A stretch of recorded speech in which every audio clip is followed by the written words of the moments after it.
Thanks very much, Gwen, and thank you all for coming here today to listen to our story. A forward-looking statement, this is on our website as well. I urge you to take a look at it there. So what is nuclear fuels about? We are in situ recovery focused uranium exploration. So you've just heard Bill Sheriff talk about in situ uranium production. We're looking for that in the field to build tomorrow. Our key focus is on the Casey project in Wyoming, and I'll talk about Casey, and I'll also talk about the Casey project. It really is our main focus. We've also looking to add projects to our company, both within the Powder River Basin in Wyoming, but also in the U.S. West. Again, ISR-focused projects. One of the key things about the Casey project is that Encore Energy has a back-in right to that project. They actually spun that project out of Encore and into nuclear fuels when it went public last July. And they retained a back-in right to a 51% interest on us meeting certain critical certain critical points, such as, and most importantly, securing a 15 million pound resource on the project. At that point, they would have to permit and build a plant to produce it, but also give us 2.5 times the exploration dollars we've spent on that back to us as well. And then our 49% interest we would have to pay back through production. We've got a great team in the company, as you'll see, and as Gwen and Bill have noted, it's really a uranium market right now, and we'll talk a little bit about where we fit in that overall profile. Right now, we've got our market cap's a little less than that with the pullback in the market last week. But we've got about 60 million shares out. About 40% of our shareholders are institutions, which for an exploration level company is quite exceptional. And one of the reasons why they're there is because of the long-term view and the production potential at Casey. That's really critical. Another 26% is either Encore or insiders and management. Great team. Bill Sheriff, you just heard about, talking about Encore, is also our chairman. He's pretty excited about Casey and what we're doing there, and has come on board as chair to help guide that. Myself, I've been in the uranium business in the last cycle, and was really the only new company to build production in conventional uranium in the U.S. Southwest in that cycle. Gene Spearing and Larry Lahousen, great explorationists and also have a very good understanding of the overall uranium market. David Miller ran Strathmore in the last uranium cycle, but he also has a deep background with Orano, which used to be Areva, and other companies in the uranium space. Richard Munson just joined us on the board a few weeks ago. Rich was the 2IC, I guess, for John Adams at the original Energy Fuels, which had the blanding mill in White Mesa, the White Mesa mill in Blanding, I'm sorry.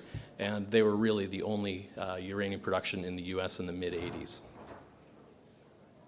So where are our assets?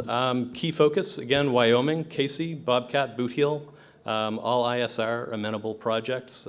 We've got a conventional project, non-core, in Utah at Lisbon Valley, and we have Moonshine in northwest Arizona. Moonshine, we believe as well, is ISR amenable and is quite an interesting project too. We've got some uranium and rare earths up in Labrador, but that's not a key to us right now. I won't belabor ISR. Bill has talked about that, but again, just injecting oxygenated water into the ground, liberating the uranium from the sand grains, pumping that up, stripping it off, pumping water back down in again. So very low impact, relatively low cost. One of the key things from our perspective as an explorationist is because it's so low impact and because Wyoming is an agreement state where federal regulations devolve to the state level, it's really quite quick there to permit those assets. Powder River Basin, great place to be looking for ISR amenable uranium roll front deposits. We've got over 10 historic production projects there.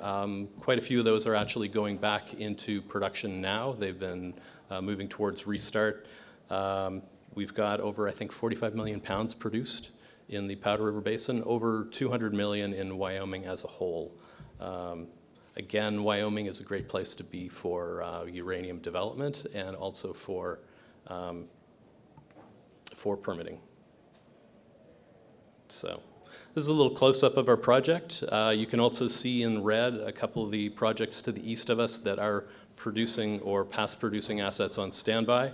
There are squiggly little black lines. Those are roll fronts that are mapped out on our project. We've got 110 miles of roll front on our project.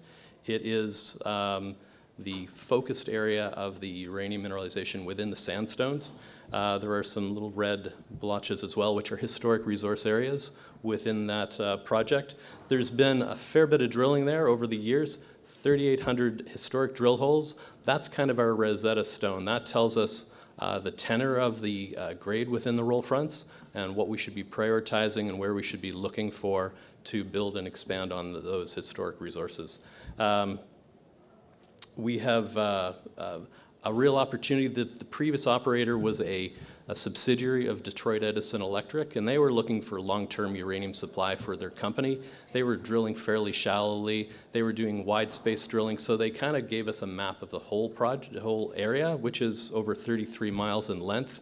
But they weren't looking at delineating resources in specific at the time. Prices dropped in early 80s. They dropped the project and they moved on. So it's a great opportunity for us to be able to expand resources based on all this information that we have in hand.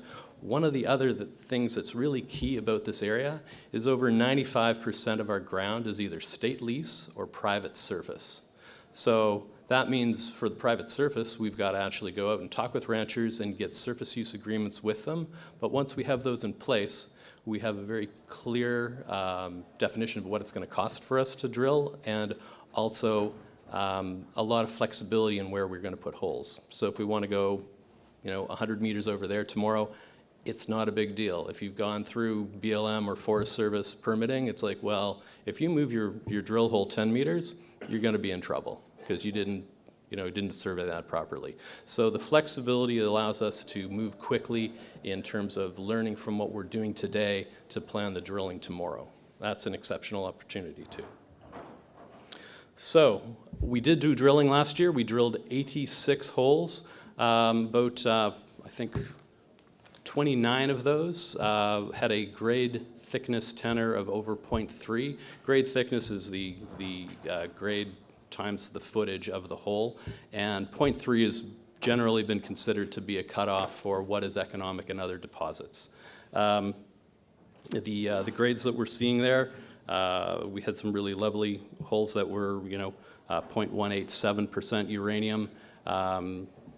To give a frame of reference around that, over 4.5 feet, the standard sort of production average grade in the center of the basin would be things like 0.07, 0.08. So we're looking at, grades, we're picking up grades that are twice of what would be the average production for other operations. So great opportunity with that. On the saddle zone, you can see on the map here, down to the southeast, we actually discovered a new roll front system, and we kind of were looking at the data that we had and postulated that it was there, went out and drilled it and found it. And that's what we expect to be able to do as we move across this project as a whole. Up at Spur, we had as well, we're doing more confirmation drilling there, but we had some great results like 4.5 feet at 0.23% uranium. That had a grade thickness of about 1.06, which would be 3 times the sort of the minimum grade thickness for economic development. We've got other projects too. Moonshine project down in Arizona. We've got a historic resource there, about 3.6 million pounds at 0.186 grade. That actually is just confined to the solid red mineralized zone outline that you can see there. That again is more than twice what we would consider to be the average grade of production in the Powder River Basin. So really good grades, which then drives really good economics. We know that there was a lot more work done here. The red outline and the stippled red outline 2 different historic ore zones or horizons. And we don't have data for that yet, but we're looking for it. And it's an opportunity. We know where to go with our drilling to add resources here, and looking also to extend the red zone to the north. We believe that continues on for a bit. So this we believe could be another company maker as well. All right, to wrap it up, sorry I'm a little bit over time, I apologize. US is the largest consumer of uranium for nuclear power. It's one of the smallest producers, and that's got to change for the reasons that Bill talked about it earlier. Casey, right place, the right ability to quickly define resources. And in 2024, we're looking to drill at least 600 drill holes. We've got 2 rigs currently under contract. We'll wait for the snow to come off and the fields to dry up, but we'll be getting in there as soon as we can.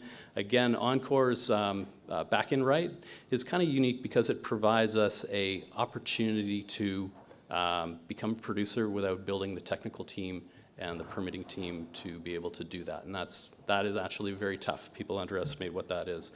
But the key thing, actually, is that if you look at the uranium market, the producers and near-term producers have all risen very significantly, and they will continue as the price of uranium goes up.